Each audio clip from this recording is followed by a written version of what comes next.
J'ai créé cette association 7 ans après le suicide de mon fils. Ça a été comme une révélation.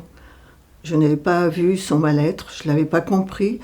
J'attendais que ça passe parce que je crois que c'était une crise de l'adolescence. Comme un voile qui s'est levé, j'ai compris ce qu'avait été sa souffrance et qu'il n'avait pas pu exprimer. Et à qui elle s'adresse? Pour qui vous l'avez créée, cette association? Alors dans un premier temps, c'était surtout les adultes, partant du principe que ce sont les parents en premier lieu qui sont responsables du développement de leur enfant, mais aussi tous ceux qui ont un rôle à jouer, l'éducation nationale, les professeurs, etc. Notre mission, c'est de prévenir, accompagner et soutenir les jeunes en souffrance et leurs familles. Notre action va de la prévention à la postvention en passant par l'accompagnement avec différents pôles. Ligne d'écoute Faire Enfant Parents, bonjour. Oui, bonjour, je vous appelle par rapport à mon fils.